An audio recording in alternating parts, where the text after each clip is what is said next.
colegi, mersi mult pentru faptul că ați găsit timp și să participați și ați acomodat inclusiv schimbarea din oră acestei ședințe. Pentru mine, ca și muzeu, este foarte important să îndeplinesc acel angajament care l-am făcut ca și mediul sunt implicat la prezentului. Săptămâna viitoare sunt dosare de serviciu, așa că ne propunerea să facem ședința în această săptămână. Avem 4 subiecte pe ordinea de zi.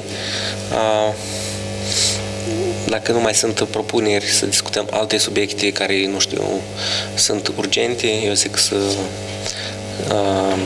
parcurgem fiecare subiect conform ordinii stabilite în agenda. Și de aceea o să ofer cuvântul colegilor noștri de la sindicate și o să discutăm subiectul legat de mecanismul de reexaminare a salariului minim conex directivei 2041. Mă rog. Domnul Sănciu, vă rog, din partea asta. Da, mulțumesc. Domnule președinte, stimați membri ai Comisiei, noi am discutat chestiunea respectivă și la ședința precedentă. În cazul de față, ce țin de mecanismul de stabilire a salariului minim în contextul directivei UE din 2022. Aș vrea inițial să vorbesc despre legea 1432 din 2000 privind modul de stabilire și reexaminare a salariului minim. Aici, acest mod prevede că acest salariu minim trebuie să fie reexaminat cel puțin o dată pe an de către guvern, după consultarea sindicatelor, a patronatelor și ținând-se cont de modificarea indicilor prețurilor de consum, evoluția salariului mediu pe economie, volumul produsului intern brut, productivitatea muncii, mărimea valorică a minimului de existență și alți indicatori. Adică este un cadru care trebuie să-l respectăm. Și în legea salarizării 847 din 2002, după modificare, s-a inclus noțiunea salariului minim, care este o mărime minimă a retribuției pentru o normă normală a timpului de muncă și pentru o muncă simplă, necalificată, sub nivelul cărei angajatorul nu poate să plătească pentru norma normală a timpului de muncă și evident că în această lege mai este prevăzut care este salariul minim lunar din sectorul unitar de salarizare, care trebuie să fie nu mai mic decât minimul de existență calculat pentru ultima perioadă de gestiune. Avem și Carta Europeană Socială Revizuită, care a ratificat-o Republica Moldova în 2001 și aici, în articolul 4, este statuat că țările care au ratificat-o trebuie să recunoască dreptul lucrătorilor la o salarizare suficientă și să le asigure acestora, precum și familiilor acestora, un nivel de trai decent. Și revenim și la directiva UE, care a fost adoptată, care urmează să fie transpusă în legislația națională anul curent, adică în semestrul 2, și care prevede că salariul minim pe țară trebuie să fie stabilit nu mai puțin decât 50% din salariul mediu pe economie. Evident, în cazul de față nu o să aduc argumentele respective care privitor la acest quantum, dar dacă este vorba de mecanism, colegii noștri s-au întrunit și ieri la Ministerul Muncii și Protecției Sociale, au discutat acest aspect, spre regret nu s-a ajuns la un tor comun ce facem și cum facem, și adică procedura care ar trebui să fie? Sau stabilim, negociem salariul minim pe țară în fiecare an, ca într-o perioadă de timp să ajungem la acel quantum de 50%, sau, a doua variantă, să fie adoptată o hotărâre de guvern prin care foarte clar să fie stabiliți pașii concreți, adică pe perioada de timp, și procentul din salariul mediu care trebuie să-l atingem ca să avem 50% din salariu mediu, dar aici trebuie să vedem care salariu mediu îl luăm. Cel prognozat pentru anul curent, cel prognozat pentru anul precedent sau altceva. Deci, cum am menționat, nu s-a ajuns la un numitor comun. Lucrul acesta trebuie să continue pe platforma Consiliului care este format, a grupului tripartit, guvernul, sindicatele, patronatele, și să ajungem la un numitor comun, fiindcă ar fi bine să avem acest contum al salariului minim stabilit, în opinia noastră ar fi la finele cel puțin a primului semestru, fiindcă se începe elaborarea cadrului bugetar pe termen mediu, politica bugetară fiscală, vor fi elaborate bugetele toate și de acest contum ar trebui să depindă valorile de cheltuieli ulterior. De aceea, dacă să ne uităm astăzi, având un salariu mediu prognozat pentru anul curent de 16.100 de lei, ar trebui să avem un salariu minim de 8.050 de lei pentru anul viitor, dacă am luat în considerare deci salariul mediu prognozat pentru anul curent. Dar dacă pentru anul curent, înseamnă că această sumă ar trebui să o avem. Cunoașteți că pentru anul curent a fost majorat salariul minim doar cu 500 de lei, de la 5.000 la 5.500 și evident, cum am menționat deja, astăzi nu o să aduc argumentele care ar trebui să stea la baza acestui salariu minim, dar vorbind și despre inflație, stimați colegi, avem acum datele BNS-ului, când în luna ianuarie 2025, comparativ cu luna ianuarie 2024, avem o creștere a prețurilor în mediu cu 9,15%, inclusiv la produsele alimentare cu 7,34%, la bunurile nealimentare 4,37% și la serviciile prestate populației cu 18%. Adică dacă vorbim față de ianuarie 2025 față de decembrie 2024, situația este alta, dar tot una este o creștere a prețurilor de consum și dacă ne uităm, avem minimul de existență doar pentru primul semestru al anului precedent și dacă am luat minimul de existență pentru populația aptă de muncă de 3.120 de lei și pentru un copil 2.914 lei, apoi și în sectorul bugetar salariul minim ar trebui să fie de numai puțin de 6.035 de lei. Salariul minim. Nu este vorba în cazul de față despre salariul total.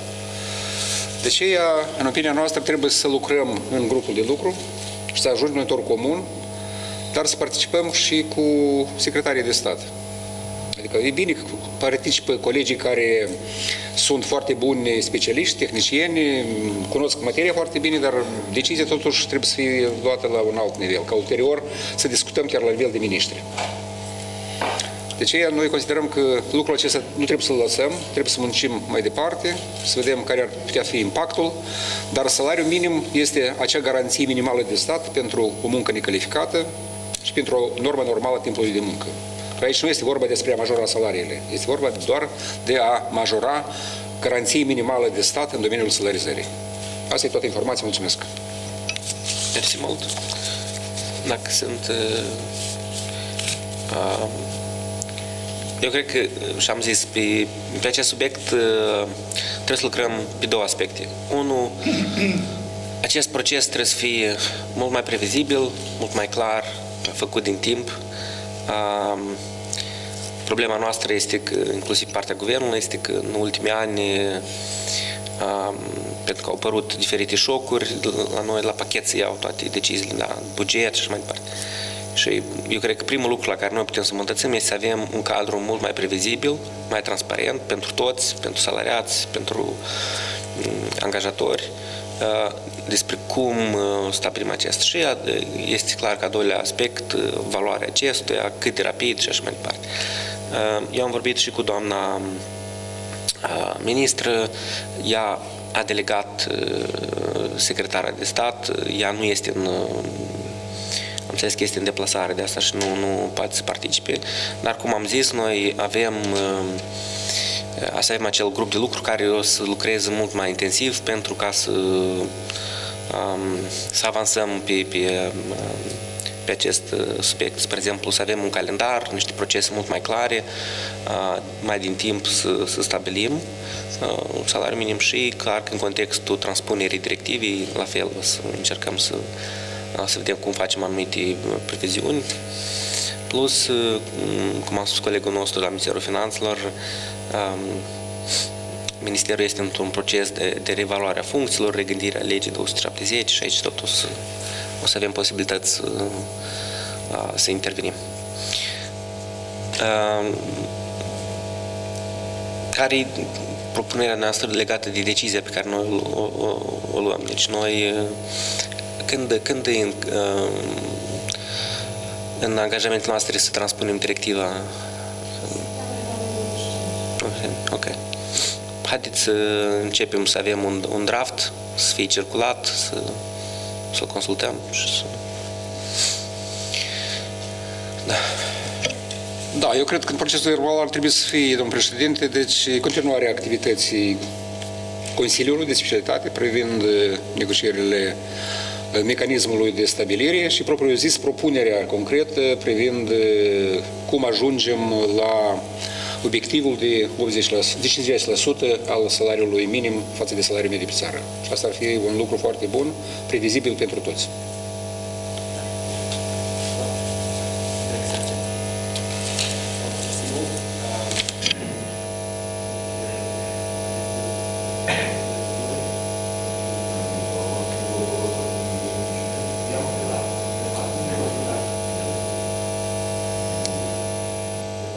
Господин Саичук. Первый. 50% в этой директиве Европейского Союза, которая здесь упоминается, реферируется, 50% от средней зарплаты по экономике или по отрасли в экономике? Este prevăzut pe economia națională, nu pe ramuri. Мы же понимаем, что зарплаты в банковско-финансовом секторе одни, в секторе ТЭК, энергетическом секторе другие, да?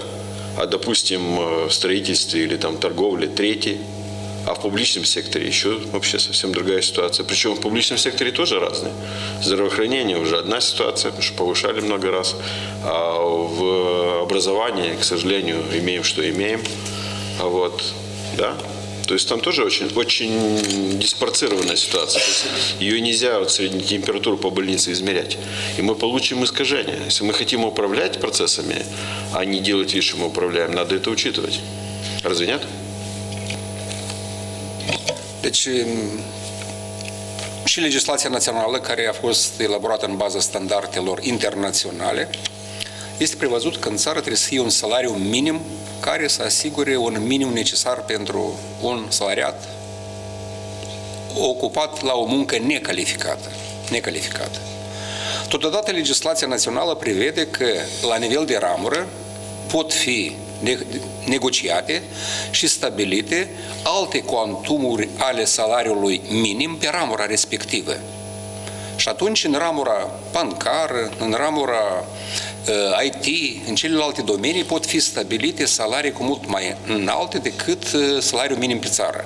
Lucrul acesta s-a întâmplat în construcții, da, domnul Caba, unde a fost stabilit un salariu de mult de 6.000 de lei sau 6.000 chiar 500 de lei, 6.500 de lei. Deci asta este o prerogativă deja la nivel de ramură să negocieze și să stabilească un salariu minim pe ramura respectivă.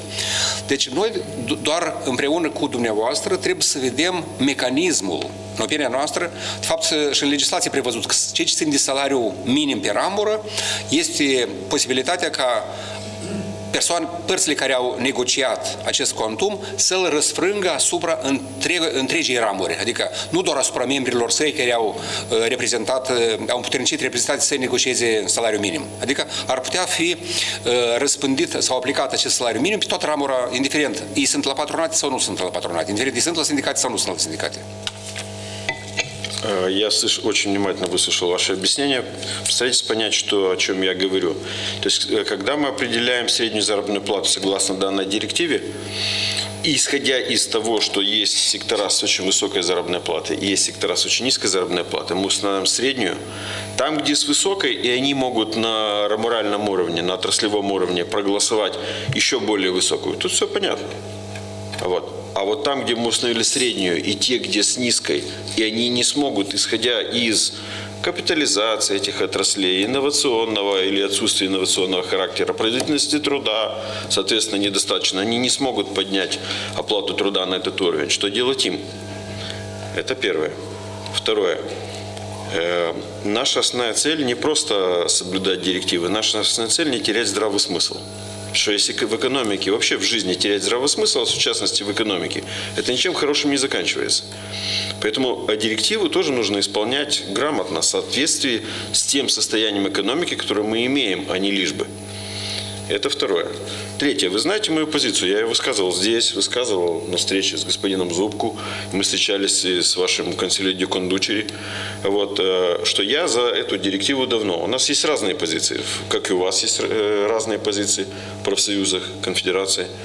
Вот. И у нас есть разные позиции. Моя личная позиция, я давно отстаиваю за то, чтобы мы эту директиву претворили в жизнь. Но надо сделать это грамотно. Вот. Значит, еще у меня один вопрос. Почему мы исходим из прогноза по заработной плате для того, чтобы сформировать вот этот минимальный уровень оплаты труда, а не от фактически сложившийся, как у нас до сих пор было принято? В директиве вообще как написано? Eu cred, stimați colegi, domnul președinte, noi astăzi nu discutăm despre concret care ar fi acel mecanism. Noi, la sindicat, încă anul trecut, și am discutat lucrul acesta la ședința Comisiei Tripartite, încă în luna februarie 2024, și atunci am propus 3 variante. Și acele 3 variante noi le-am dat și la minister ca să vedem. O variantă ar fi salariul mediu prognozat pe anul precedent, o altă variantă ar fi salariul mediu prognozat pe anul curent și încă o variantă ar fi salariul mediu real pe anul precedent. Fiindcă noi pentru anul curent noi nu avem salariu, dar nici pentru anul precedent, de exemplu, dacă vorbim, astăzi suntem în data de 13 februarie, noi nu avem salariu mediu încă pentru anul 2024. Și adică e foarte greu să iei în considerație ce ține de salariu mediu real. Asta ar trebui să luăm, de exemplu, salariul mediu pentru 2023. Dar, domnul Crapivca, anume rolul Comisiei sau acelui Consiliu de Specialitate care se va ocupa în continuare și se ocupă în prezent cu propunerea unui mecanism, deci noi trebuie împreună să-l decidem. Ce luăm? Adică nu sindicatele sau Ministerul va lua unilateral, adică noi împreună cu sindicatele, patronatele, guvernul, trebuie să vedem ce mecanism punem. Când în directivă nu este stipulat care e salariul mediu. Pe anul acesta sau pe altul an. O intervenție mică. Моя позиция, что надо исходить из фактически сложившейся оплаты труда за какой-то определенный период времени, допустим, за предыдущий финансовый год. Вот, это первое. Второе.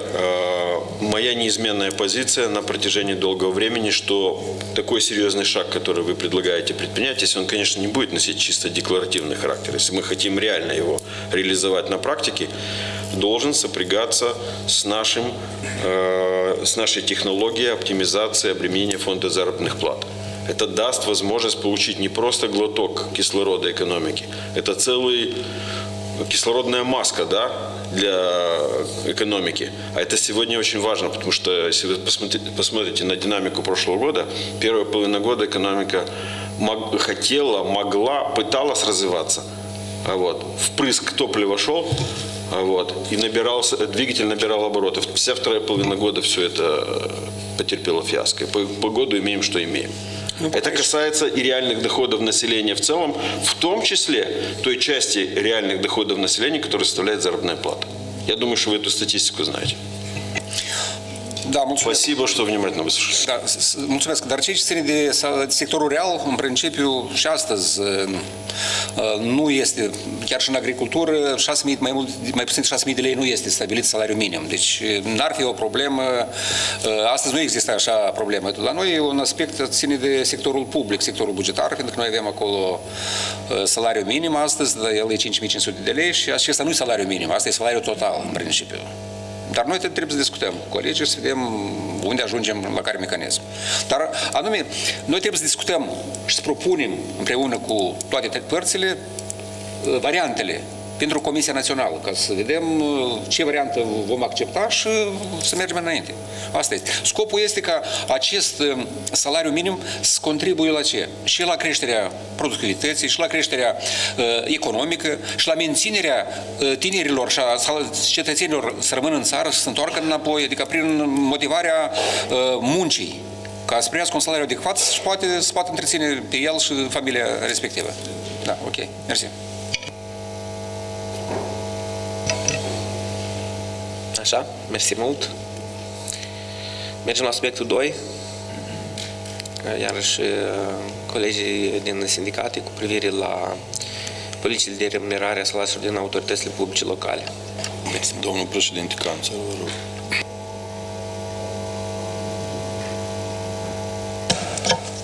Este, da? Bună ziua tuturor! O să încerc să respect limitele regulamentare de tonalitate în situația de ședință a Comisiei Tripartite. Poate voi devia un pic pe locuri, nu din considerente de paranoie sentimentală și nostalgică, dar din considerente că este la moldoveni așa o vorbă begheorgheagheazmă. Legea 270 în 2018 aici a fost votată și parcă este un blestem asupra tuturor structurilor de pe segmentul bugetar. Corespondența, cel puțin între Federația Sindasp și instituțiile cu putere de decizie, este una foarte bogată. Consecințele, rezultatele sau impactul acestor inițiative care vin pe segmentul politicii salariale, ai impresia că pe alocuri, dar că pe alocuri, dar cam peste tot, sunt aproape nule și mai cu seamă, eu îmi cer scuze de remarca care o fac, dar ea este una adevărată. Răspunsurile care vin din partea unor autorități vin cu texte șablonizate și arhicunoscute deja. Adică, ce ar însemna funcția publică, sau mai bine zis, administrația publică de nivelul 1? Administrația publică de nivelul 1 este lăsată în umbră. Da, s-au făcut anumite retușări la legea asta 270, la capitolul, la unele poziții care țin de clasa de salarizare și coeficient, dar în fond sau în esență am putea să ne referim doar la creșterea umilitoare a valorii de referință cu 100 de lei pentru bugetari și din aceste considerente practic, noi tragem concluzia că am menționat la ședința anterioară că doar niște proteste ar putea să provoace niște rezultate mai benefice, proteste în stradă sau alte forme de implicare sau de impunere sindicalistă. Referindu-mă la legea 270, eu doar un mic exemplu am să vă dau, fiindcă procurorii toți sunt la noi în federație și noi salutăm majorarea de sau majorările de salariu care se produc pe alte segmente decât administrația publică de nivelul 1, dar un grefier să aibă un coeficient și o clasă de salarizare mai mare decât un secretar al Consiliului Local, un grefier care în fond ascultă sau scrie ceea ce aude și responsabilitatea, complexitatea unui funcție de secretar a Consiliului Local este total diferită. Evident că s-au făcut legea asta 270, se spunea și atunci, se spune și acum, că s-au făcut în urma unor evaluări foarte complexe a funcțiilor, a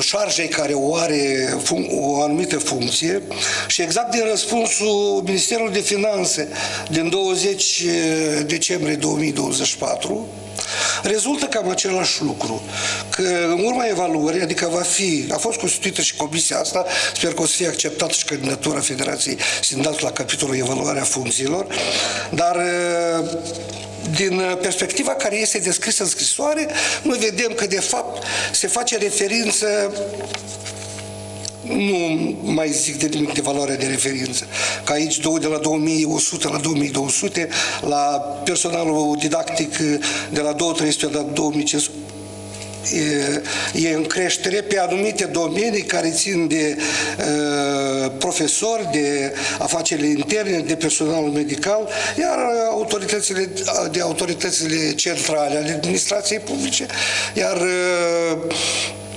ceilalți bugetari rămân așa cum în fond au fost. De aceea Am impresia că o să ajungem și cu povestea cu salariul minim în 2023. În ianuarie discutam că vom fi în ianuarie 2024 vom discuta salariul minim 6.000, ca în decembrie 2024 să fie salariul minim garantat de 5.500. Mai deranjant pentru noi este faptul că în aceeași răspuns, în aceeași scrisoare de răspuns, deci vor fi pentru procedura de evaluare a funcțiilor care determină nivelul de coeficient și de clasă de salarizare, vor fi înaintate recomandări pentru salarizarea personalului bugetar, proces care urmează a fi realizat până la finele anului 2026. Ce facem până atunci? Nu facem nimic. De aceea, din urma vizitelor de lucru care le avem care le-am avut în structurile de administrație publice de nivelul 1, chiar și de nivelul 2, este o atmosferă foarte tensionată. Și dacă nu se iau măsuri urgentate, atunci salarizarea rămâne la nivelul foarte scăzut. Mă refer la primării, mă refer la aceeași Casă Națională de Asigurări Sociale, care în 23 îi se dă ceva clase de salarizare, în 24 îi se scot. Noi am mai discutat problema asta și așa e un soi de ping-pong la nivel de corespondență oficială, care vin în fond cam cu aceeași concluzie că deficitul bugetar, de care știm foarte bine că există, dar în același timp pe unele segmente paradoxal, dar cresc cu o discrepanță enormă și valoarea de referință, și clasele de salarizare, și coeficientul, și e evident că și federația, dar tot segmentul funcției publice de nivelul 1 și 2 este foarte departe de a fi satisfăcut de politica de salarizare. Iar dacă vom ajunge în 2026, cred că ar trebui să discutăm alte valori a politicii de salarizare și acum, de o manieră urgentă, să intervenim cu retușări concrete la capitolul administrația publică locală de nivelul 1 și 2. Vă mulțumesc!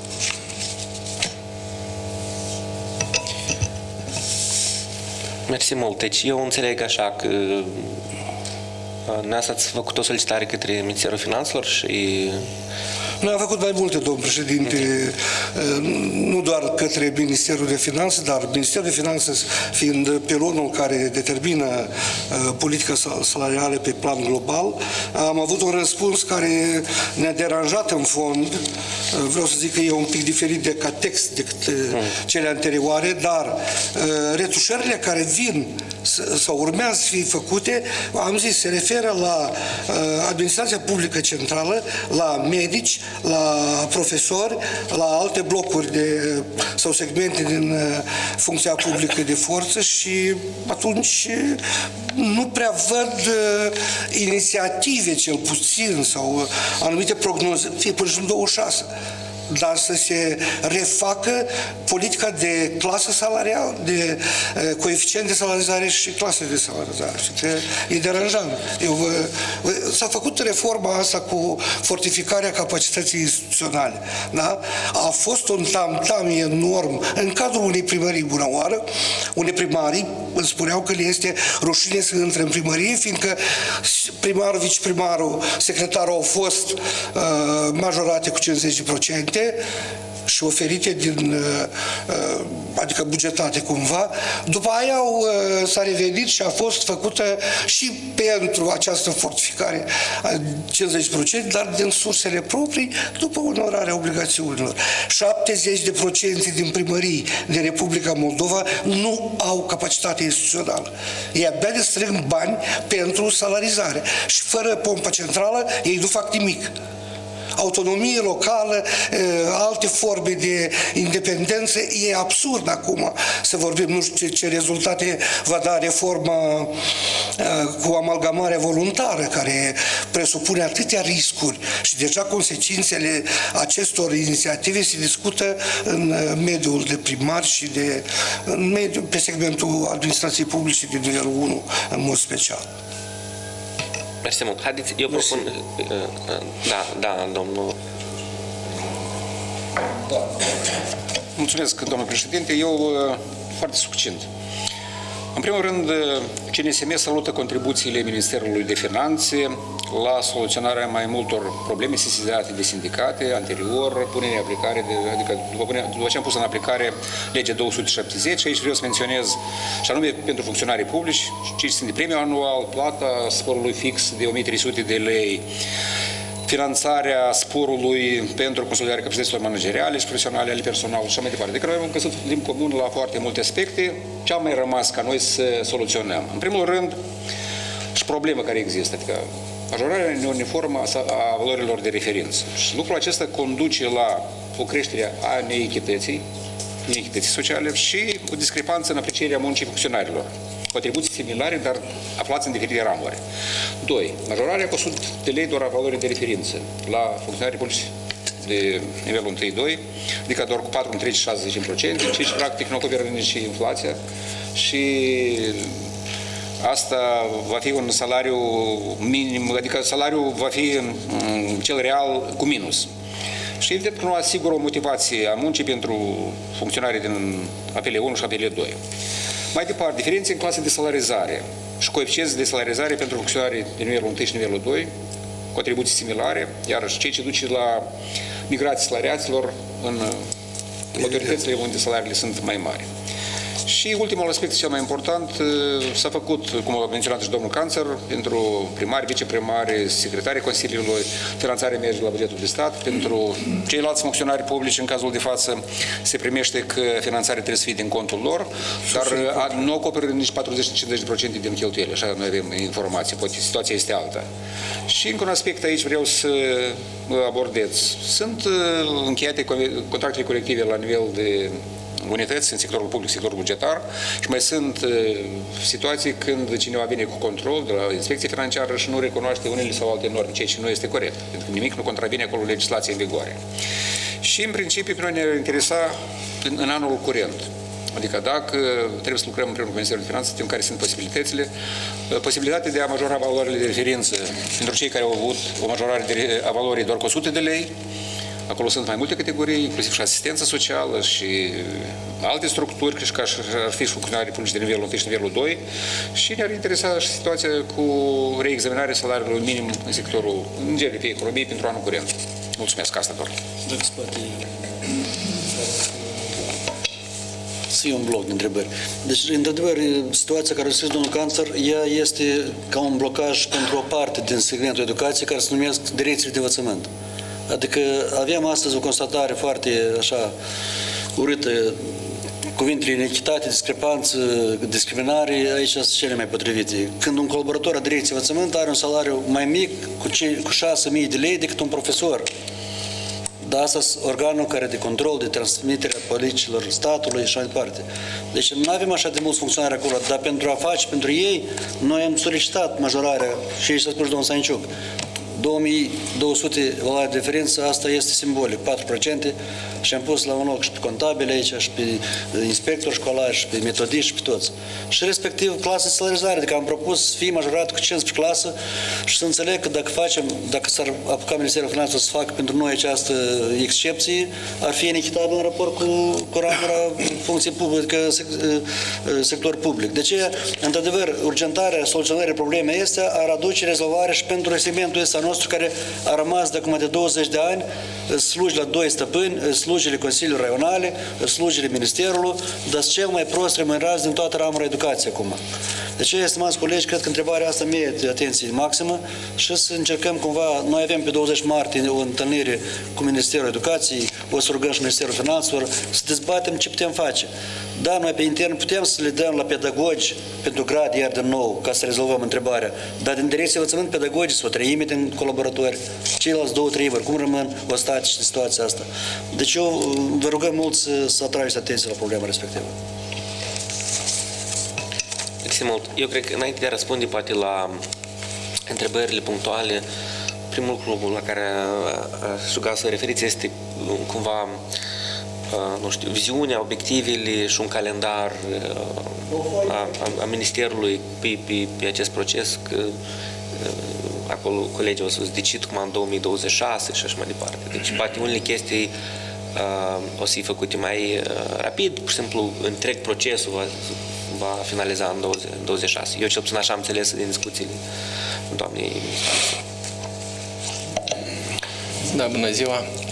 Vă mulțumesc pentru oportunitatea oferită de a participa în cadrul ședinței.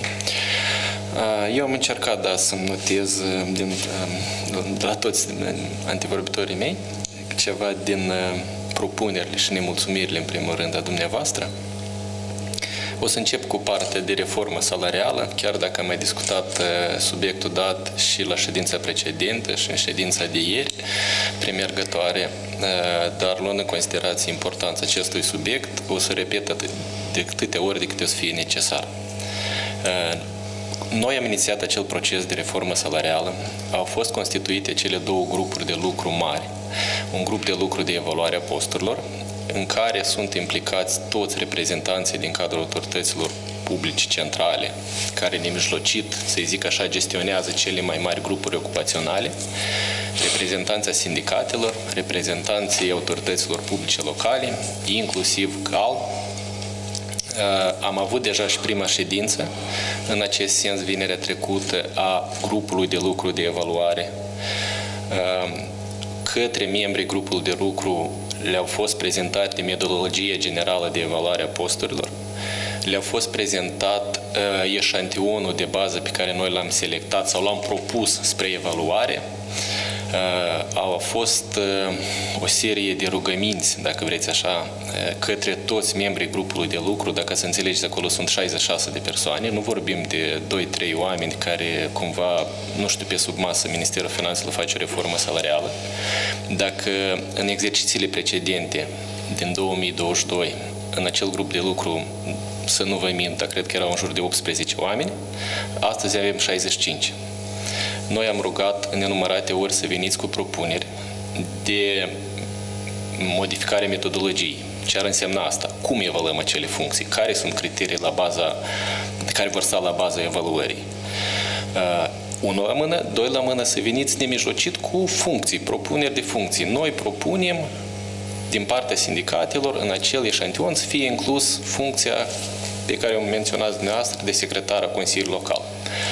Cu părere de rău, nici până astăzi nu avem absolut nicio propunere de la reprezentanții sindicatelor, dar niciuna, nici la metodologie și nici la eșantionul funcțiilor. Chiar dacă în acel grup de lucru nu intră doar o structură sindicală, sunt mai multe. Noi nu avem nicio propunere. Exact, nu avem niciuna absolut. Chiar dacă de la anumite autorități publice centrale deja avem, inclusiv de la autorități publice locale. Sperăm că, nu știu, astăzi, mâine, recepționăm și propunerile dumneavoastră, deoarece vinerea viitoare avem planificată următoarea ședință a grupului de lucru în care urmează să definitivăm acel eșantion și acea metodologie și nemijlocit să procedem la procesul de evaluare.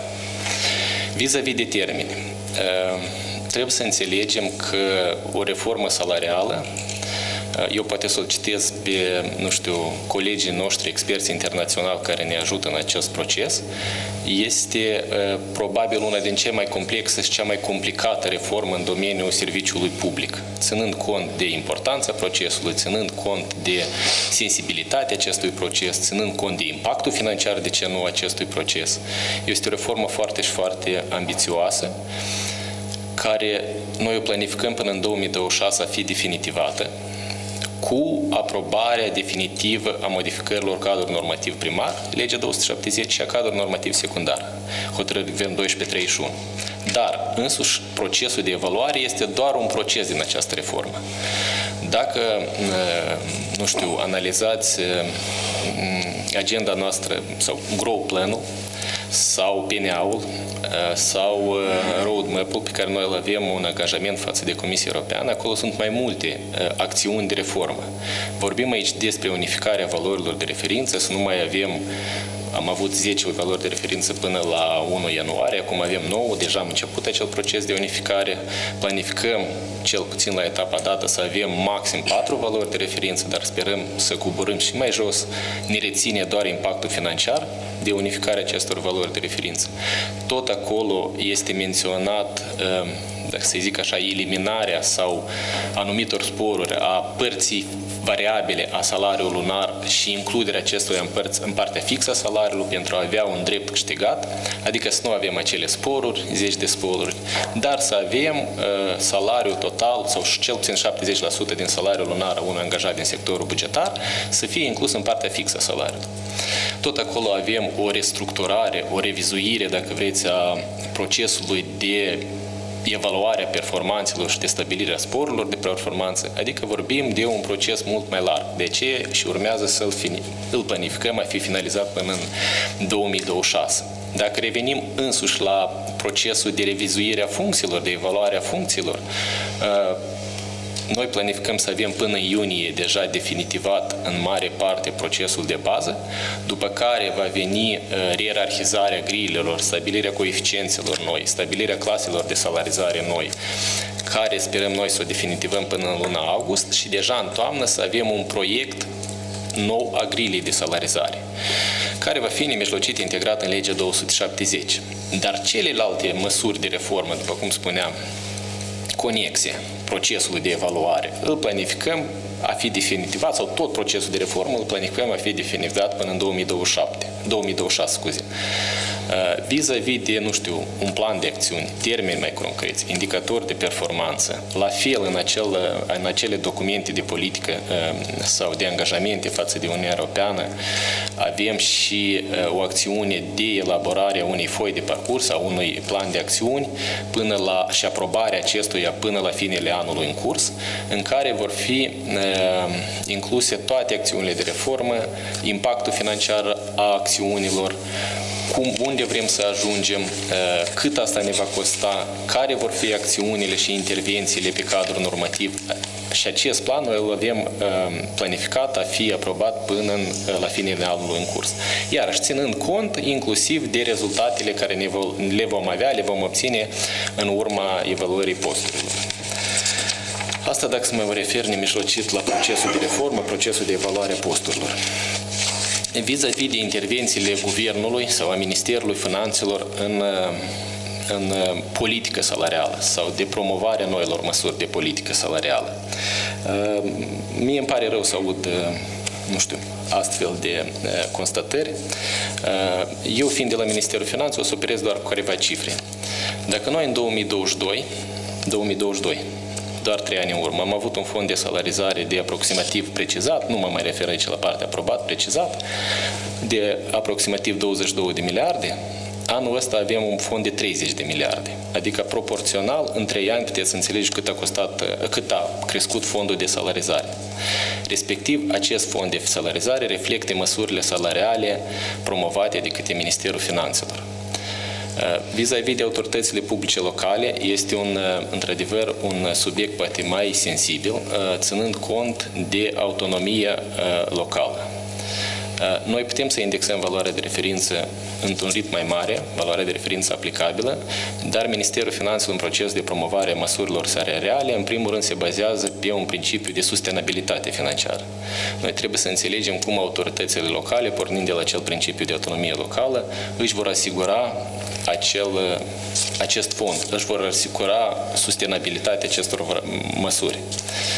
Necătând la toate, pe lângă indexarea valorii de referință cu 100 de lei în anul în curs, cu 200 de lei anul precedent, aplicabil inclusiv pentru autoritățile publice locale, majorarea, iarăși, dacă vorbesc de ultimii ani, de la 4.000 la 5.500 a salariului minim pe țară, iarăși aplicabil inclusiv pentru personalul din cadrul autorităților publice locale. Acele sporuri pentru consolidarea capacităților manageriale care este asigurate din resursele bugetului de stat, necătând la principiul de autonomie locală. Poftim? Pentru 3 funcții, primar, viceprimar și Pentru 3 funcții, exact, dar trebuie să înțelegem că Ministerul Finanțelor nu-și poate asuma finanțarea în totalmente a autorităților publice locale. Noi o parte din impact ne l-am asumat. Celălalt spor pentru consolidarea capacităților funcționarilor din cadrul autorităților publice locale urmează a fi asigurat de către, nemijlocit de către autoritățile publice locale. Tot anterior a fost acel spor în valoare fixă de 1300 lei, care a fost absolut aplicabil pentru toți angajații din sectorul bugetar, cu excepția unor categorii de personal foarte înguste, vorbim de 103 oameni pe tot bugetul de stat. Acel 1300 lei raportat la un salariu minim, la un salariu mediu în anul 2023 a angajaților din cadrul autorităților locale, însemna o majorare de peste 20%. După care a venit 100 de lei valoare de referință. Din sursele lor. 100 de lei, 100 de lei valoare de referință, încă 200 de lei valoare de referință, încă 100 de lei valoare de referință anul ăsta, două sporuri, după cum am menționat, la fel aplicabile autorităților publice locale. Acum, ținând cont de prevederea legii 270, articolul 12, alineatul 15, care ne spune obligativitatea guvernului de indexare a valorii de referință de bază. Noi iarăși la moment suntem în procesul de elaborare cadrului bugetar pe termen mediu, respectiv iarăși urmează a fi aplicată acea măsură, ținând cont de nivelul inflației și iarăși vom veni cu măsuri salariale noi, cu indexarea valorilor de referință, inclusiv pentru personalul din cadrul autorităților publice locale. Dacă să vorbesc de ceea ce spunea domnul antivorbitorii mei, vis-a-vis de careva excepții care ar trebui să le facă Ministerul Finanțelor față de anumit personal din sectorul bugetar, spre exemplu, haideți să majorăm cu 15 clasă sau cu 10 clasă sau să mai dăm un spor adițional pentru o anumită categorie de personal, pentru cumva a plana, nu știu, acele inechități sau a rezolva careva inechități formate pe parcursul anilor vis-a-vis de anumite categorii de personal. Vreau să vă zic că inclusiv ținând cont de angajamentele noastre și de reforma salarială pe care noi am inițiat-o, Ministerul Finanțelor nu va mai face nicio excepție de acest gen și doar dintr-un singur motiv, ca peste o anumită perioadă de timp să nu ajungem toți la aceeași masă și altcineva deja să zică că noi am distorsionat sistemul de salarizare. Noi nu vom mai merge cu clase acordate în stânga și în dreapta, noi nu vom mai acorda sporuri, noi vom face o reformă salarială comprehensivă care, după cum am menționat, presupune 4 mari piloni: unificarea valorilor de referință, consolidarea părții fixe a salariului lunar a personalului bugetar, minim 70 la 30, adică 70 ar fi partea fixă, 30 ar fi partea variabilă. 30 ar însemna 10% sporul de performanță dacă ne raportăm la situația actuală și respectiv celelalte sporuri specifice care mai există în sectorul bugetar nu trebuie să fie mai mare de 20%. Asta ar fi 2. 3. Asta ar fi evaluarea însuși a posturilor, reierarhizarea grilei, coeficienți de salarizare noi, clase de salarizare noi. Și în final, după cum am menționat, până în 2026, etapizat modificarea cadrului normativ primar și secundar. După cum am spus, până în 2026, deoarece noi înțelegem care va fi impactul financiar a acestei reforme.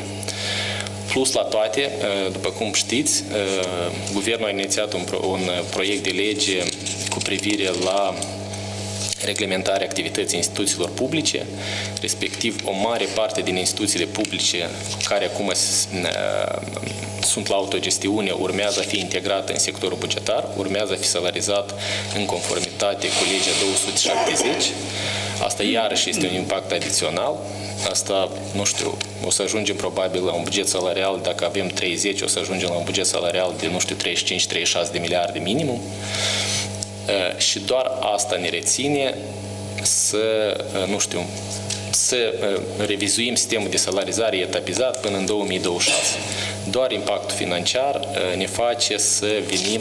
Noi vom avea acel plan de acțiuni, după cum am spus, dar implementarea lui va fi etapizat pentru a ține un pic din acel impact financiar asupra bugetului de stat. Dar, iarăși, mă repet, până în 2096 planificăm definitivarea acestui proces de reformă salarială. Mersi. Dacă se poate. Domnul Alexandru, în primul rând, noi astăzi am semnat propunerile, 3 propuneri avem de la Federație și o să le Mâine o să fie primiți. prezentate toate. Adică termenii încă am înțeles că sunt. Da, eu chiar vă mulțumesc. Noi cumva când am inițiat acest proces, vă ziceam că avem 65 de persoane și ne gândeam că o să vină atâtea propuneri și cum să le integrăm și cum să reușim, că cât mai multe personal, sunt. dar din păcate 3 propuneri, ceea ce a spus că nu e posibil. Noi nu vrem să facem imposibilul. Noi am dorit ca discrepanța de 6.000 de lei care există să fie depășită. Și am dorit ca salariul mediu de educație să fie egal cu cel de economie națională. Sunt niște cerințe firești. Că noi putem sau nu putem, e altă întrebare. Și de ce nu putem, trebuie să explicăm oamenilor lucrul ăsta. Dar e vorba de echitate și de lipsă de discriminare, pur și simplu. Dacă pot și eu să intervin, mie nu mi-este cunoscut mecanismul cum s-a constituit Comisia de Evaluare. Eu știu că ordinul ministrului, doamne ministră, este din 5 februarie 2025. Dar sperăm că o să fie acceptată scrisoare de inițiativă de a fi și reprezentant Federației Senatului în Comisie. Metodologia ca atare, ca și concept, este una bună. Vom încerca să venim și noi cu propuneri constructive la capitolul ăsta. Eu agreez foarte mult ținuta elegantă cu care manipulați cu cifrele, fiindcă așa se obișnuiește la Ministerul de Finanțe, și majorarea de fonduri, da, de la 22 de miliarde la 30 de miliarde e una impunătoare. Pe mine m-ar interesa raportat pe ce domenii au mers creșterile salariale și unde s-a plasat APL-1, de exemplu, fiindcă dacă îi se face o comparație, mie nu mi-e clar de ce este discrepanța asta de majorare valoare de referință pe un domeniu de la 2100 la 2200, pe altul până la 3000. Și mi se pare că această discrepanță sau creștere de 8 miliarde se duce, nu chiar e echitabil pe domenii, pe branșe sau pe, mă rog, dacă e să faci un calcul, și aici eu sunt profesor de franceză, nu prea cunosc în cifre, dar intuitiv așa bat clopotele. De aceea, problema dată ne pare una importantă. Dumneavoastră vă dați seama foarte bine ce înseamnă autonomia locală. Care este capacitatea instituțională a celor 898 de primării. Fiindcă dacă le dăm autonomie locală sau financiară, o treime se duc din prima zi, ca primărie. Încă o treime se mai duce timp de o lună și se mențin o treime care au capacitate, primarul are capacitate managerială și are infrastructură. Despre care autonomie locală putem vorbi? Da, necesitatea unei reforme teritoriale administrative se vorbește de mult. Stimați colegi, noi vorbim despre legea 270 de 7 ani deja. Și tot se vorbește, în franceză este timpul, forma verbală, futur simple, da, viitorul simplu. Vom face, se va face. Doar ce este constatat în răspunsul Ministerului de Finanțe este foarte astfel, în urma evaluării respective, care s-a făcut deja. S-a constatat că este necesar doar de retușat pozițiile care au fost menționate în scrisoare și APL rămâne la discreția celor eventual posibile 50% din sursele proprii, ca și cu 1300. Inițiativa e foarte bine. Eu vă dau voie să vă cumpărați avion, dar din sursele proprii. Adică incapacitatea de acumularea resurselor proprii duce la imposibilitatea de achitare, fiindcă așa și se scrie acolo, de la, vă zic, majorare, unde scrie că acolo se poate, da? Se oferă 50% pentru primar, viceprimar și secretar, iar pentru asta ar putea fi oferit. Diferența e mare. Ar putea fi oferit. De aceea, discriminarea a celorlalți angajați din cadrul de primării este una evidentă aici. Și trebuie de revenit în mod obligatoriu pentru a nu ajunge la alte forme care dau rezultate. Profesorii și ăsta au avut rezultate un pic mai palpabile. Vă mulțumesc!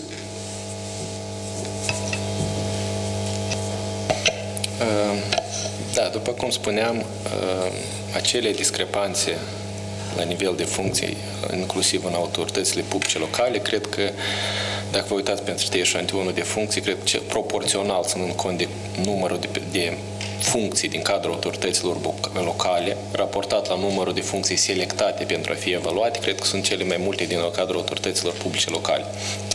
Noi știm, conștientizăm anumite probleme care există și respectiv încercăm în acest proces de evaluare să rezolvăm acele procese de inechitate sau de discrepanțe dintre salarizarea angajați din cadrul autorităților publice locale în comparație cu cei din cadrul autorităților publice centrale. Vis-a-vis de modul de repartizare a fondului de salarizare, a fost diferențiat, eu sunt de acord cu dumneavoastră, dar noi nu putem să avem să majorăm în tot anul la toți cu același nivel a salariului. Sunt anumite angajamente asumate, sunt anumite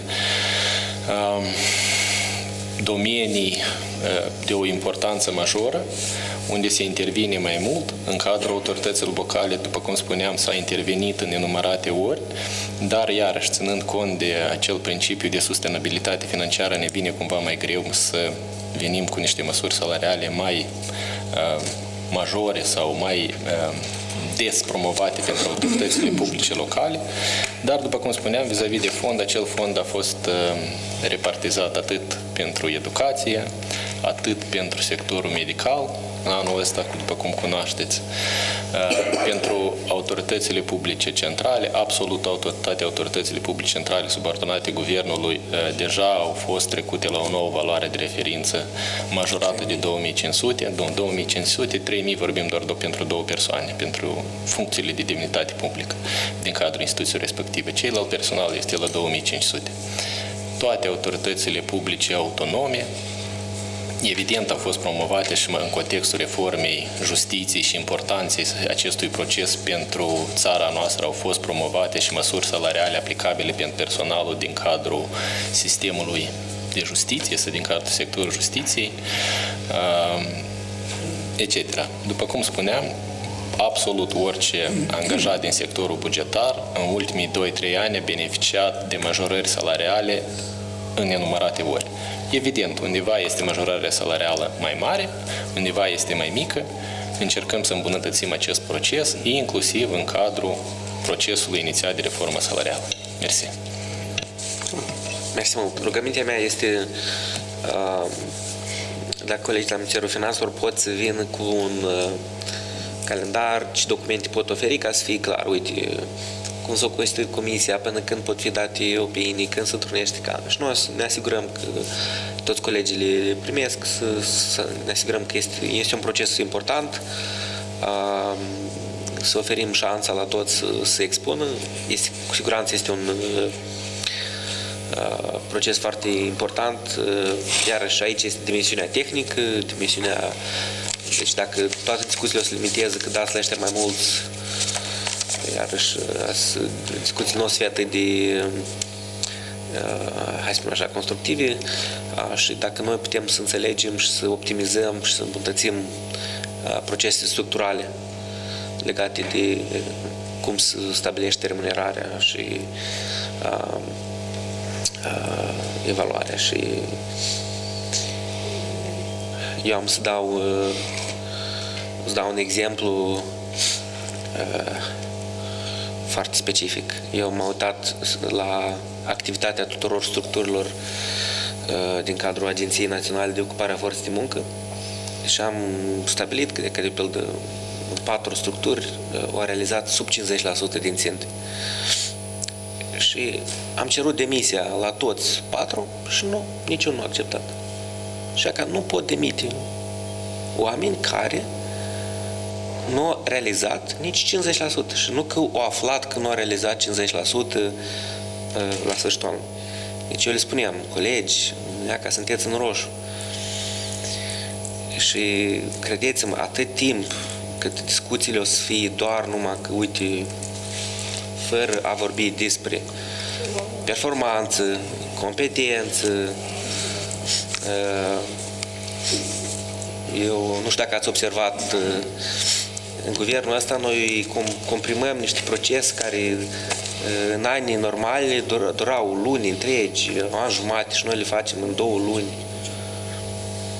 Și de asta eu vreau să fiu vocea aceea care spune că în discuțiile despre 270 trebuie să vorbim despre asigurarea unei remunerări adecvate, dar fără discuții legate de faptul că un ministru nu poate demite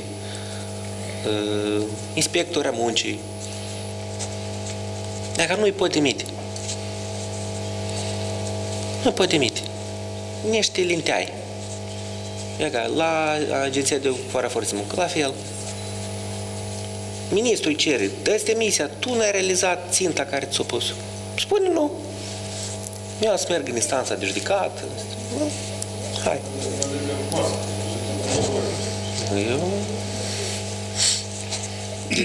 Cam 2 ani tot, 2 ani. Și problema nu e legată de acești 4, ca să termin gând. Problema că sunt colegi extraordinari. E că aici este director adjunct la Inspecția Muncii, o spună, sunt colegi care se dedică timpul liber, în weekend, luptă pentru imaginea instituției, pentru ideea asta de a fi partea unei instituții care este integră, care dă rezultate. Sunt oameni care muncesc de și asta, eu sunt sigur că este în fiecare sector, sănătate, educație și mai departe. Și pentru că sunt oameni care nu livrează performanță, nu vorbesc de alte păcate, cum ar fi lipsa de integritate și mai departe. Asta este. Deci, eu cred că și aceste elemente trebuie să fie parte a discuției. Da? Și da, trebuie să oferim, remunerarea trebuie să meargă conform performanței. Trebuie să susținem performanța. Fără asta nu o să ia. Ca și colegii au spus, noi în 2025 30 de miliarde, 700 de milioane de lei dăm pentru pensii. Mai dăm mai cam 30 de miliarde pentru remunerare și bugetul nostru tot consolidat cât are peste 100 și ceva de... Deci, ceea ce facem noi pe buget e prin oameni, da? Deci dăm pensii, salarii și acolo cât mai avem. Și fără a avea o resursă umană într-adevăr motivată, компетентно, o să batem pasul pe loc. Уважаемые коллеги, я хочу обратить ваше внимание, что вопрос лежит не только в совершенствовании регламентов, да, там, вопрос по существу и не в том, чтобы приходить на трехстороннюю комиссию с протянутой рукой. Вот. Вопрос лежит в том, чтобы, во-первых, найти источники, они есть, повышение оплаты труда в тех секторах, которые сейчас затронули, публичной администрации, прежде всего первого уровня. Вот. Эти источники есть. Этот источник, прежде всего, это трансферты из публичного бюджета в бюджет социального страхования, который покрывает дефицит бюджета социального страхования. Для того, чтобы этого дефицита не было, надо внедрить нашу технологию оптимизации обременения фонда заработных плат, привести к легализации теневого сектора экономики, и тогда минимум 10 миллиардов лей, это минимум 10 миллиардов лей у нас освобождается.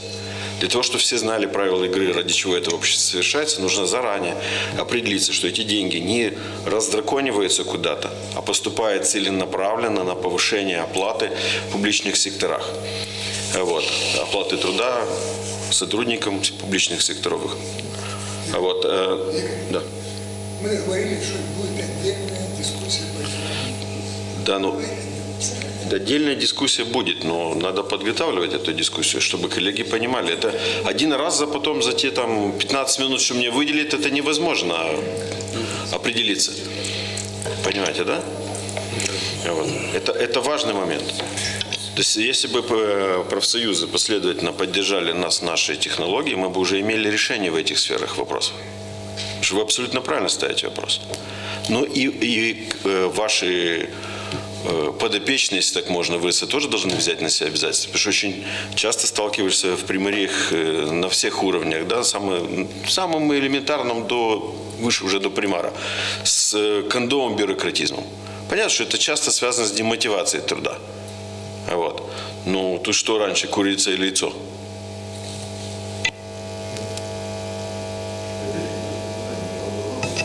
Mersi mult. Domn președinte, foarte scurt, privitor la legea 270, vreau să spun că ea s-a elaborat cu carențe. A fost consultarea publică doar a conceptului elaborării legii. Ulterior, propriu-zis, legea ni s-a pus pe masă aici la Comisia Națională înainte de a fi adoptată. Deci ea își primesc atâtea discuții și atâtea neconcordanțe. Mă bucur faptul că acum, la elaborarea proiectului, adică sunt implicate mai multe persoane și eu cred că și este necesar să fie o mai mare transparență, să participe 5 reprezentanți la sindicatele de ramuri bugetare, toate care sunt. Tot una, decizia trebuie să fie luată în comun, dar să participăm cu toți împreună și atunci nu o să apară atâtea discuții și atâtea probleme privitor la acest document. O mai mare transparență să fie. De acord, de asta am rugat colegii la Ministerul Finanțelor să ne expedieze un calendar când sunt anumite proiecte de documente, analiză, să le expediez nou, noi le vom discuta inclusiv și pe această platformă, nu doar aici, și să fie un proces cât mai inclusiv posibil. Mersi mult! Haideți să trecem atunci la subiectul 3 legat de situația comisiilor ramurale. Alexandru.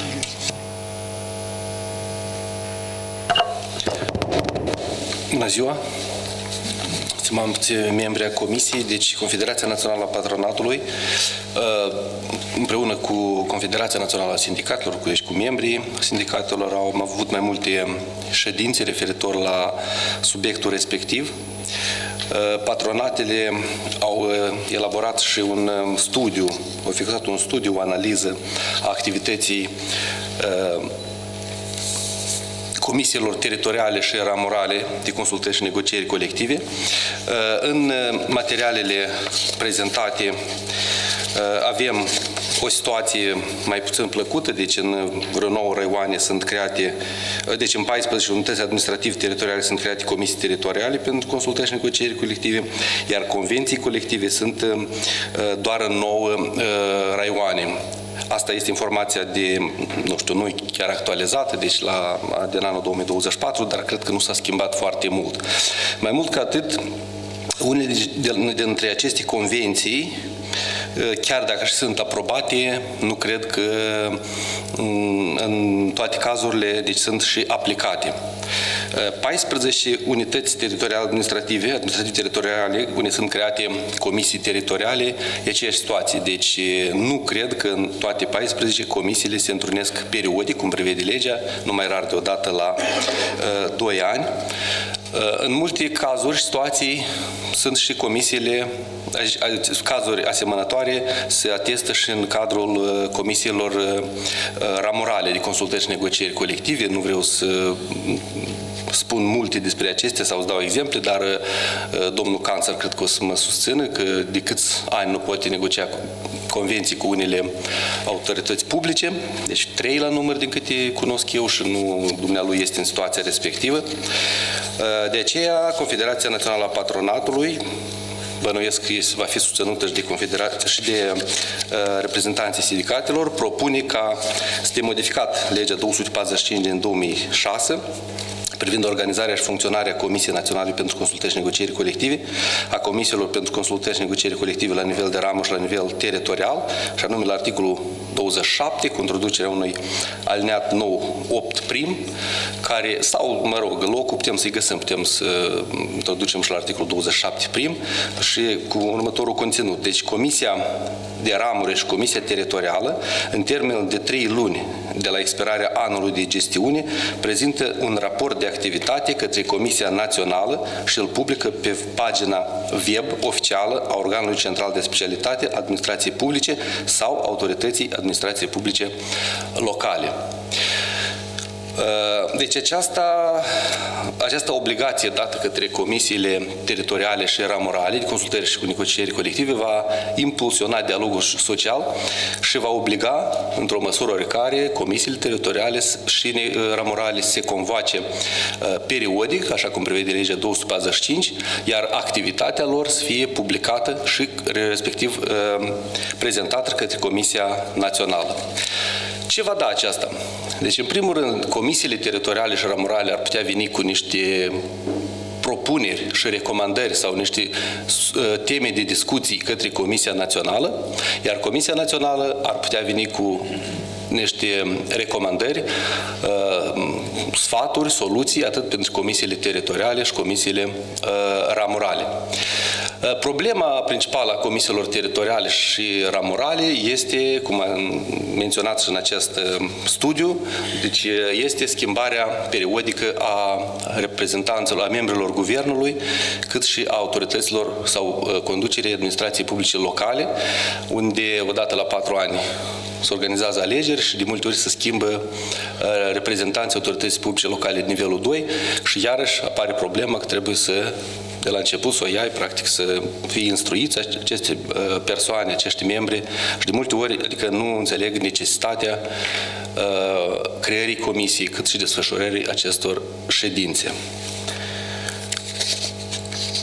Deci cam asta este propunerea noastră referitor la partea tehnică unde putem include acest aliniat, fie la articolul 27, fie la un articol nou 27 prim, poate ceva de suplimentar, adică ce face Comisia Națională sau Secretariatul Comisiei cu acest raport, deci am putea iarăși să discutăm, dar de principiu, deci asta este propunerea noastră de introdus obligația comisiilor teritoriale și ramurale să prezinte un raport către Comisia Națională. Vă mulțumesc! Mersi mult! Da. Eu am să fac o declarație știută de toată lumea. Republica Moldova este stat cu pretenții de eurointegrare. Proces care presupune un bloc întreg de valori, de condiții, etc.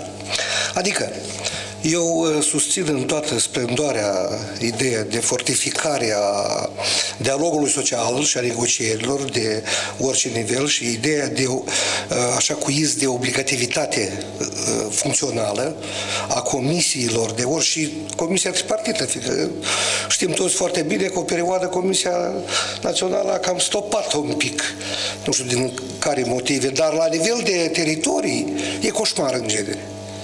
De aceea, eficiența sau efectul dat, produs de activitatea bună a unor comisii în teritoriu ar fi una extraordinară. Fiindcă, într-adevăr, fluctuația de șefi de diferite instituții de la administrația publică aduce valul ăsta, aduce pe unii care îi lipsit în totalitate de competență.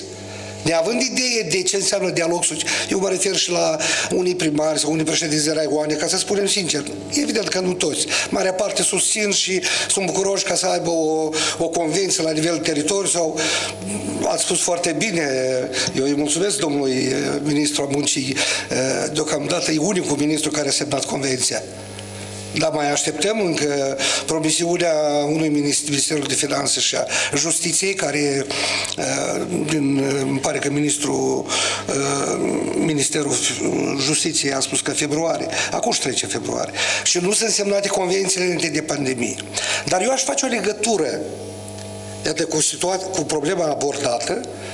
Și vă rog, domnul ministru, domnul președinte Comisiei, dacă n-a ajuns încă scrisoarea noastră de solicitare a unei întrevederi urgente pe segmentul asistenței sociale, asta e parte componentă a dialogului social și a negocierilor, mai cu seamă că Federația Sindasma are circa 20.000 de membri de sindicat. 5.000 aproape de membri de sindicat sunt ținuți în suspans de atitudinea șefilor de atasuri. Eu am informația toată, iată la mine, este făcută chestia asta și am solicitat în scrisoarea către dumneavoastră o ședință, poate chiar săptămâna viitoare, urgentă pe seama acestor lucruri. Noi am mai discutat problema, eu am cazuri concrete și scrisori concrete în sensul ăsta și o să rog foarte mult dacă domnul Levitski poate să facă o ședință comună cu șefii de atasuri, să încercăm să le explicăm ce înseamnă elementar contract colectiv de muncă, ce înseamnă clauze introduse în cadrul unui contract colectiv de muncă și dacă nu sunt introduse superior, este convenția sau la nivel național sau la nivel de teritoriu, fiindcă acest lucru face parte din elementul ăsta de dialog social și de activitatea comisiilor și de ce nu s-ar face o comisie și pe sistemul, pe segmentul asistenței sociale unde sunt atâtea probleme. Iar în cazul în care, deci am făcut mențiunea cu eurointegrarea, fiindcă mie mi este foarte clar de ce parțial se stopează procesul de sindicalizare pe asistență socială. Atunci vom fi nevoiți, fiindcă riscurile sunt foarte mari și rog și colegii din sindicate și din alte domenii de parteneriat social să reacționeze, fiindcă e vorba de un număr enorm de membri de sindicat și atunci vom fi nevoiți să facem transparentizare nu doar pe plan intern, ci pe plan extern, fiindcă e dureros pentru Federație Senat acest lucru. Iar ideea de constituire, de obligativitate a comisiilor, asta ar da o posibilitate de schimb de păreri și de un impact bun între noi ca parteneri de toate nivelurile. Și atunci ar fi o altă calitate a dialogului social de Republica Moldova. Vă mulțumesc deocamdată. Da, mersi mult. În primul rând vreau să spun că este absolut inadmisibil ca cineva să pericliteze drepturile angajaților de a se reuni, de a se sindicaliza. Ședința o să fie făcută luni. Doamna Țurcanu, vă rog, cu șeful direcției, eu mâine am o ședință cu toate șefii de agenție, eu încă o dată o să... Și vă rog foarte mult, dacă e posibil, să mă invitați și pe mine. Nu, luni o să fiți cu participarea noastră. Dar eu aș aprecia să-mi dați exact numele, dar eu încă o dată am să menționez și încă o dată poziția noastră oficială este absolut inadmisibil. Noi trebuie să consolidăm, să extindem dialogul social și toți colegii din sistemul de asistență socială care periclitează acest lucru, deci noi o să intervenim. Eu sper că ei fac asta din, hai să spunem așa, ignoranță și o să le explicăm și dacă persistă, după asta o să-i pedepsim. Deci este absolut inadmisibil, asta este poziția noastră. Acum, cu privire la această propunere, noi vom examina la minister, o să discutăm cu dumneavoastră. Impresia noastră este că probabil această propunere ar putea să îmbunătățească, dar din ceea ce înțeleg, este o problemă mai mult de management decât de reglementare, în sensul în care va trebui să ne mobilizăm, să încercăm să lucrăm cu colegii noștri, fie cu reprezentanții cancelarei, fie cu colegii noștri din autoritatea publică locală și să le oferim o înțelegere a relevanței acestui dialog teritorial și să vedem cum putem să îmbunătățim. Asta am vrut să zic. Deci, probabil, propunerea noastră ar mișca lucrurile înainte, dar cred că fără o implicare activă a noastră a tuturor, să explicăm, să încurajăm, să ghidăm, să arătăm exemple bune, să arătăm că, uite, când se discută lucrurile, când se consultă lucrurile, există mai mult coeziune, să înțelegem și mai departe și iese și decizii mai bune. Eu zic în nota informativă era acel deci era numerat. Eu zic să facem un plan și să luăm 2-3 raioane, să încercăm să discutăm, să vedem ce se întâmplă acolo. Spre exemplu, poate să avem o discuție separată cu reprezentanții Cancelariei de Stat și prin intermediul lor să dinamizăm, să selectăm acele raioane care le-ați arătat, să le spunem, să le dăm anumite clarificări și să încercăm să-i rugăm să impulsioneze aceste discuții. Paralel o să mergem cu ajustarea cadrului legal, dacă va fi nevoie. Dar discutăm. Da, sigur.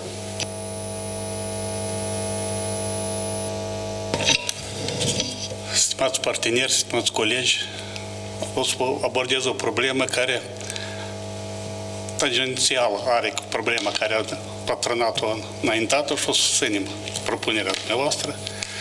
Dar să luăm în vedere că clauzele care noi în convenție le negociem se restrâng doar asupra celor care participă la negocieri.